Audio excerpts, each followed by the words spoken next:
What's up, guys and gals? This is Griever back here, bringing you guys the latest behind-the-bar reviews for 7 Deadly Sins, Chapter 334. Let's get underway with this one, guys, because I am still riding off of the high of Chapter 333.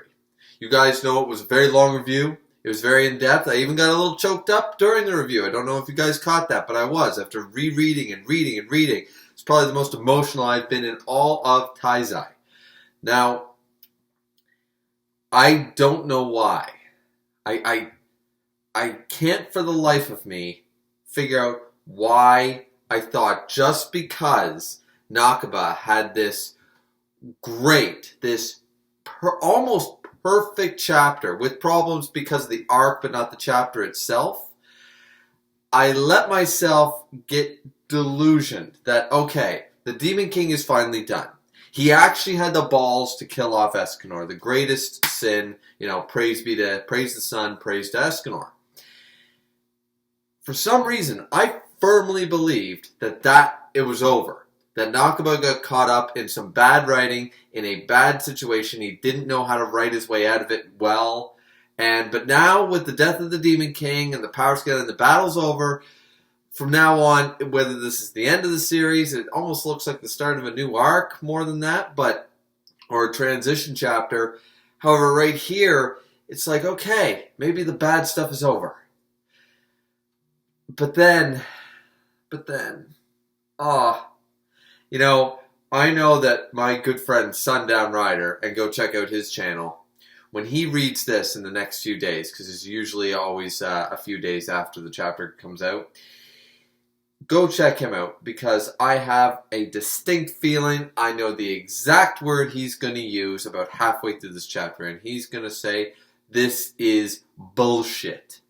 That is what he will say. I almost guarantee, because he very rarely watches my review before doing his own, to try to formulate his own. Same with me. I always try to, before watching anybody else's reviews, I try to do this, but guarantee he's going to call bullshit, because first part of the chapter, the cover page, even though once again not utilized well, it's okay. This is an ode. End to an era. We see Rita broken and beaten, and the mightiest of all has finally fallen. This is their gravesite. We see some flowers here. This is nice. I'm okay with using cover pages like this once in a while, because this is celebrating Escanor. He's gone but not forgotten, even in the story, right?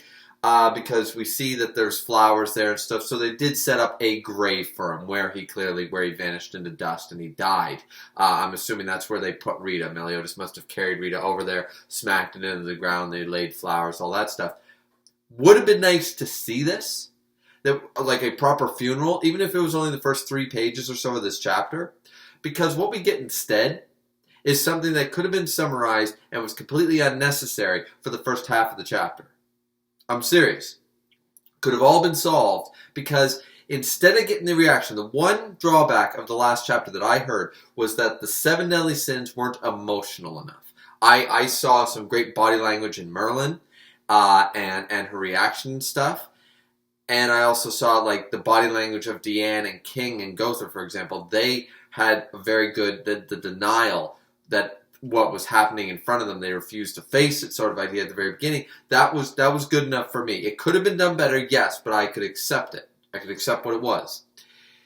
Instead, this makes it seem worse that we didn't get a proper funeral or a continuation of Escanor's death chapter and the reactions of the characters in this chapter, because instead we follow the Tian Yamcha Krillin trio, the useless humans, the Holy Knights. We got Gil Thunder, used to be a badass. Hauser used to be pretty cool. And Griever. Well, I don't think there were many fans of Griever, but I mean, he never really done me wrong. That weird whole turned into a baby thing was weird and went nowhere and didn't really make sense. But that trio, right?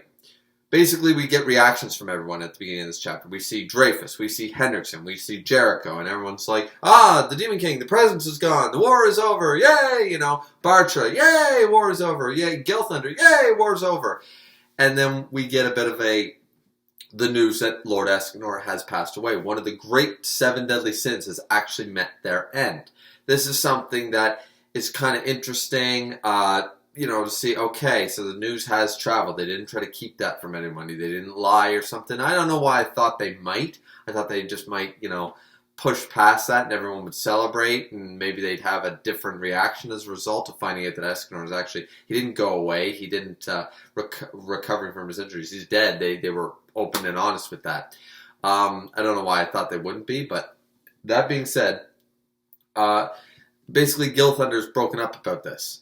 And I'm sitting there like, and they're going for a drink when I'm having a drink.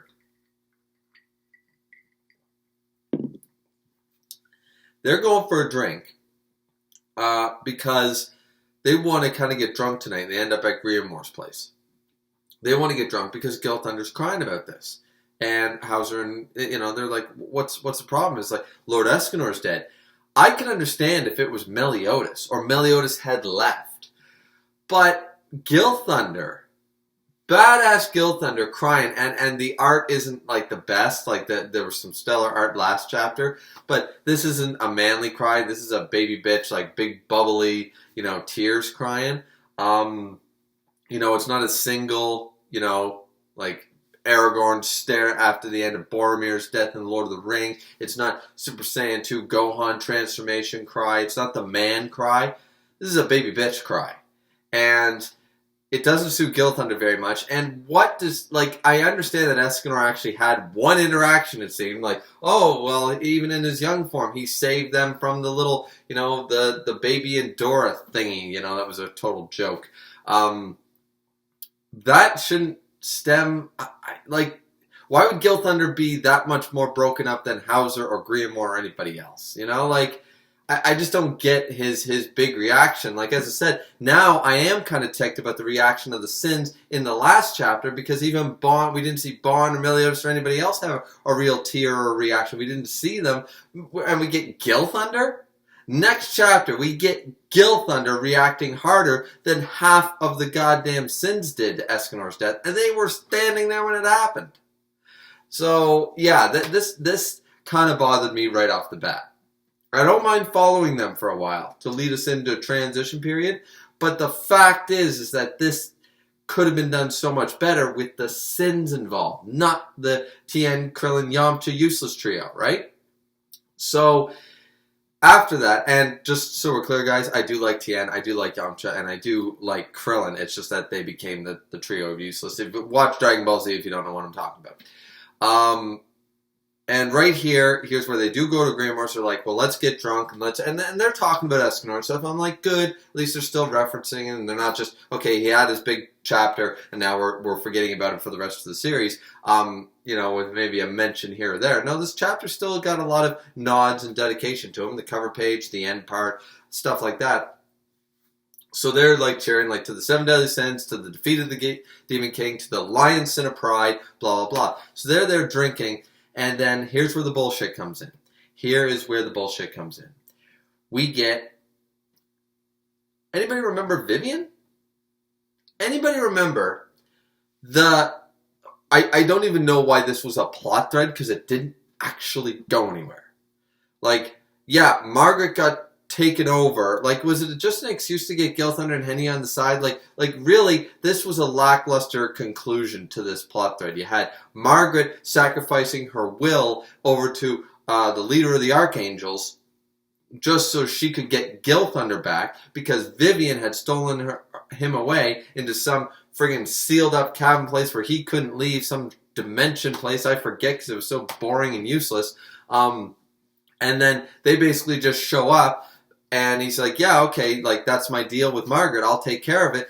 Goes there, pinches it, like, stops her throat, like, zoom, spear through the throat, sword, whatever, and Vivian dropped dead. Dead on the ground, dead, D-E-A-D type of dead, And, okay, so Vivian's dead now, right? Right?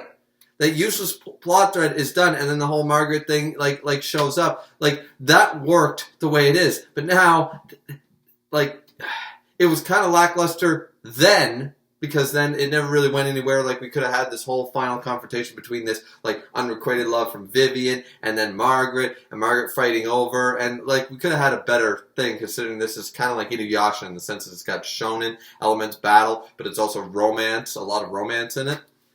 Didn't really do much. And then she's back to life. Why?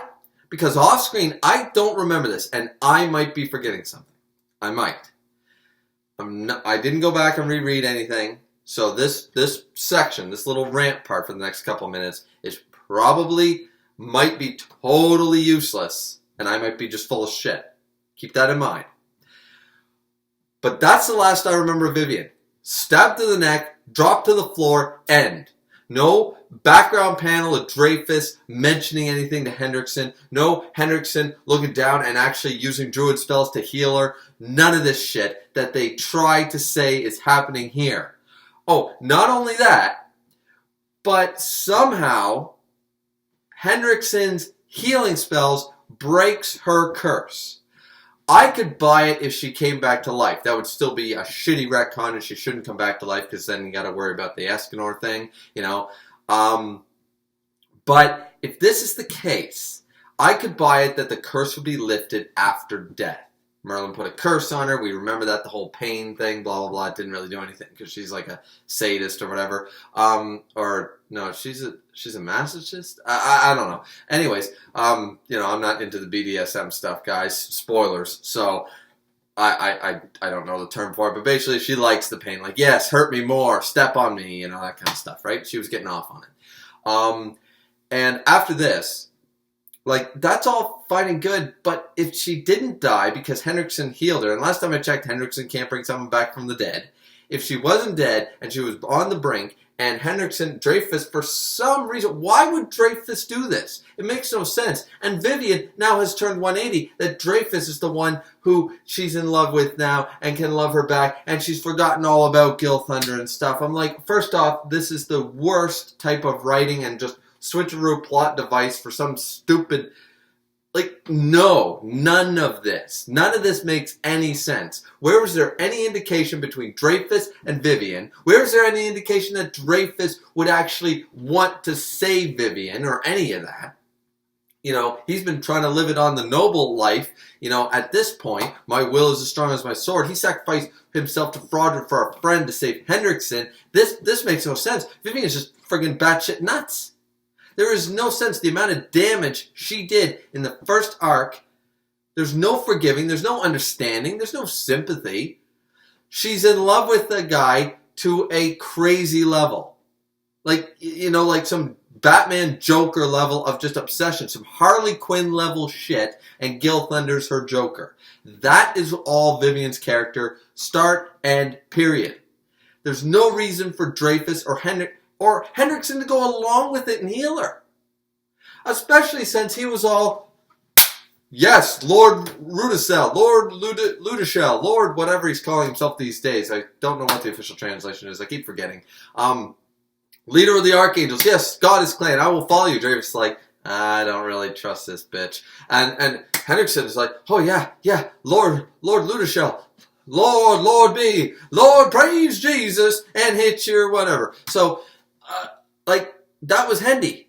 So why would Hendy, if that was the deal, it just doesn't make any sense. His holier-than-thou leader of the Goddess clan, 5 minutes into, oh my god, I am totally a slave to this dude, kills someone. At this point, he's still a heretic. He's still a zealot of this and believes whatever that the leader of the Archangels is doing must be justified. He's a leader of the Goddess clan. Everything he does must be for the greater good. He would never, ever, in a million years, she would have bled out at that point, even if she had been alive. And you're trying to tell me that an Archangel doesn't know how to stab someone properly in the neck? Even if that was the case, she'd be bleeding out or she'd be dead long before Hendrickson. Dreyfus would have convinced Hendrickson without earshot of Gil Thunder or Ludishel or anybody. None of this makes any sense. Where do we even get an indication they went back? Clearly they didn't go back. And what are you saying? That Ludishel was like, yeah, okay, so we're kind of high up here. I'm going to peace. And Hendricks and Dreyfus, you guys can stay here with the body for 5 minutes. And how did they transport her back? Like, none of this makes any goddamn sense. Okay, I'm done complaining about Vivian at this point. There are a lot of issues with the Dreyfus, the nursing, the Hendrickson, the Rudisha, the curse, the Vivian back to life. There's a lot of problems here. However, she's here for one purpose, to start off a plot device that's either going to tail into a series continuation, a new arc, or the final last little bit to leave us on some weird cliffhanger. I don't know. It feels like we're setting up for the next arc. It really does. She basically says what we've heard before already in the series when, I think it was from the Demon King a few chapters ago or something like that, is that when darkness falls or light and darkness start to crumble or the balance is broken, the age of chaos will reign. Something similar. We've heard these kind of tellings and musings from the Demon King to Meliodas and stuff previously. Now we're hearing that this is something that Merlin said. Vivian basically comes in and says, well, I don't really know what it means, but so why did you say it? Like, oh man, I can't get over this Vivian stuff. Like, Nakaba, why? There were so many other ways you could have handled this. Not resurrecting a character that everybody hates and should be dead and ends with, I'm a reject of Harley Quinn. Like, ugh. Anyways, so pretty much she's there for this one line. Just to say, so people start questioning. It's like, well, why don't you ask the bore sin of lust, or bore sin of gluttony, Merlin? And then we see a shot of Merlin drinking her wine. She's still got all the burn scars. She's sipping her wine, seems to be smiling. And we also get a shot of, who's that character again? Who's that character? His name starts with a C, an A. It was Dragon something. Something Dragon. Anyways, I don't know. But this nameless character here with some type of sword sticking out through his chest appears to be the key to everything, the key to this next thing, and it seems like to be a setup thing. We do get a break next week. One thing I want to mention, we did get a kind of a nice, could have been more detailed, a nice double spread here with all the sins basically drinking and carrying on at the celebration and stuff. One nice touch is, once again, there are a few touches labeled out throughout this throughout the chapter, and one of them is that Meliodas is there, you know, basically clinking a bottle like cheers with a bottle in Escanor's place. You know, you see the sun symbol of the lion or whatever on the bottle and stuff, and it's just kind of like, yeah, Meliodas is like, drinking one for you, buddy, sort of idea. That's nice. That is something that people would actually do. You know, you raise a glass for someone who's dead. People do it all the time. It's something very human. It adds that little bit of that. Nakaba didn't need to do it, but the fact that he did it still gives that little bit more detail, and I do appreciate that. You can't take away when he does something proper. That was proper. Having Meliodas just to the side, you could have scanned by it, you could have missed it, but if you look for the detail is there. That's what makes good manga chapters. Now, this is where, okay. Remember when I said, a lot of people have been fighting me on this. This whole, I brought up last chapter that it's too late. Merlin said it's too late. There are some things you can't take back and stuff. I wish we could have met 3,000 years ago and stuff, right? In this translation, at the final page, it says, Merlin herself said, after they're talking about the age, like the age of chaos will start and she seems to know all about it. The nameless king is the key. Okay, yes, it's Arthur, whatever. I'm jumping on that bandwagon of who. But in the subtext there, after we find out we're getting a break and some color page, maybe a double issue, something like that, says, Merlin herself said, it's too late. There are some things you can't take back and stuff. What does this mean? Sort of idea. It's implying that these lines, once again, were leading to something else. She was talking about something else. I've been saying that. I've been saying in that last chapter, a lot of people argued to me that no, she just didn't love him. She's in love with Meliodas. That's something we found out. Once again, this is another waste of a question in this chapter that I don't really care about.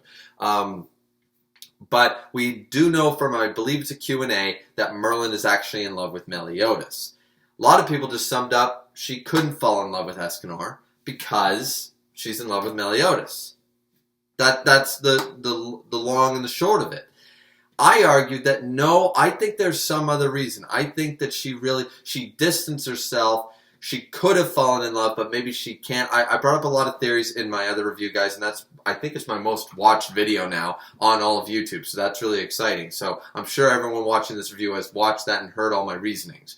But there are plenty of possibilities for what she meant in this thing, saying, I wish it could have met you 3,000 years sooner. It's easy to say, oh, well, before she met Meliodas and fell in love with him, she could have fell in love with Escanor and things might have been different. But what about the whole, it's too late, there are some things you can't take back? She clearly knew about the love Escanor felt for her. There's some things you can't take back. Well, what can Escanor not take back that she wishes she could? Or what can she not reverse? What can she not take back? And she's very shocked and surprised at the sin, at the burden that Merlin bears. That Escanor would have this feeling about it with the sad eyes. There just seems to be some other type of context there. And once again, as I said, if she felt nothing for Escanor, if it was unrequited love like Vivian and Gilthunder, just not creepy ass, but Vivian and Gilthunder sort of level, and Merlin was Gilthunder in this case, Gilthunder would never have scarred his own body for Vivian. Never. He watched her die. Like, he did not care. He hasn't had a thought about it.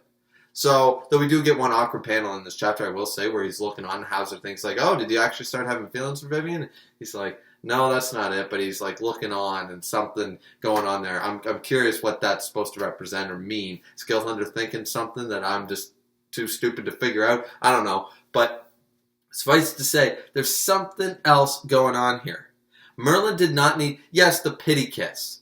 If it had ended at the pity kiss, I would accept everyone's reasoning. But something else. The lines of dialogue throughout all of chapter 333, leading up to this, and then scarring herself, maiming her face. Remember, this is the child form of Merlin, is her real form. She takes the adult form because that's her idea of beauty. That's her ultimate, this is what I wish I looked like. This is what I want to look like. Perfect. That's what she hides from everyone. This is her ideal form. Why would she maim and scar her ideal form if it was so important to hide her real form in the first place? It's just that one step too far for it just to be at a pity. You know, I just don't buy it. I don't buy it at all. There's something about, there's a level of regret.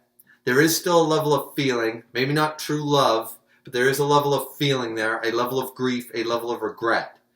And there's something else going on with Merlin that connects back to this. It's not as simple. It's not as black and white as Merlin just doesn't love Escanor. She loved Meliodas. It's not that simple. I don't think it could be. So even though the Vivian shit is like, Nakaba, I have to give you a thumbs down. There'll probably be a thumbs down on this, on the thumbnail, as I usually do when I hate something about a chapter. Is that really that kind of broke it for me. The fact that we're following, for half the chapter, or 3/4 of it, we followed the loser trio to have more emotion and more talk about Escanor's death than the sins themselves. And then we get this Vivian Res crap that I've already ranted about. And then the Merlin setup is okay. I don't mind the little details like the cover page. Meliodas clinking the glass, like, good for you, buddy. Them actually still talking about Escanor is fine. And the whole Merlin setup is good because that leads into what I've been saying. It's not so simple. I don't believe it is. Too much mysterious dialogue between Merlin and Escanor last chapter. So, yeah. It's hard. It's very difficult for me because really at the end of the day, the only reason I hate this chapter is because of Vivian. At the end of the day, that's the core problem with this chapter. And that's a big issue because that's basically the setup. But I'm so intrigued by the last page of the chapter. Like, is Merlin going to go evil? Has she been evil the whole time? Is she actually a vessel for the Mother of Chaos? Is Mama Hawk simply a walking, talking vessel for the Mother of Chaos and actually houses Merlin's soul until she gained enough, like the ritual that awoke the demon clan with the, here's the sword and here's the blood of the goddess and stuff like that? Is there something similar to that once again, but it connects to the Mother of Chaos? Is it balance versus chaos? Like light, darkness, usually you want balance, but apparently when that balance crumbles, light seems to have taken over, or maybe the Supreme Goddess is dead, we don't know. There's just not enough information here, but Merlin has many possibilities. She's always been evil. She's going to turn evil. She's going to turn evil, but it's actually going to turn out she's actually doing it for the greater good, and we can sympathize with it. She's actually the Mother of Chaos. She houses the vessel for the Mother of Chaos. She's the goddess of balance. There's what's her sin? There's so many questions. There's at least a dozen questions. We could play 20 questions with Merlin, but at least there's a lot of intrigue here at the end, so it's hard for me to completely hate the chapter. I think I'll just put a little thumbs down in the corner, or something like that in the thumbnail, because it wasn't a total waste of a chapter. It did leave me wanting more, and I wish there was not a break next week as a result, so I can't say it was all bad. Just the bulk, just the main part of the chapter was bad, but Nakaba definitely knows how to intrigue me for the next one, that's for sure. So, and once again, I'm probably still off the high of 333, so I'm probably not being as harsh as I really could be about this chapter. But either way, for Arthur Pendragon fanboys, it looks like he's going to be relevant again. For people who really wanted to know about what Merlin mentioned, apparently it is more relevant than a lot of people who just thought it was cut and dry thought. I was not one of them. Video evidence on YouTube for a reason. But either way, guys, what did you think of the chapter? Like, comment, and subscribe. As always, don't forget to hit the bell notification if you guys want to know every single time I drop a video. Don't forget to join the Discord. Myself and a lot of other people and subscribers on this channel and plenty of other people are all in there, always chatting about manga, anime, and stuff. Usually, sometimes it's a little slow, but when we get good topics on, the more people we get, the more the chat will just keep blossoming, and people will be discussing all the good ones. We got Valkyrie, we got One Piece, we got Seven Deadly Sins, of course. We got lots of things, a lot of One Punch Man fans in there too. So that being said, ladies and gentlemen, drink responsibly, I guess. I mean, it's pretty late for me, but drink responsibly on this lovely Wednesday, and we'll see you back here next time.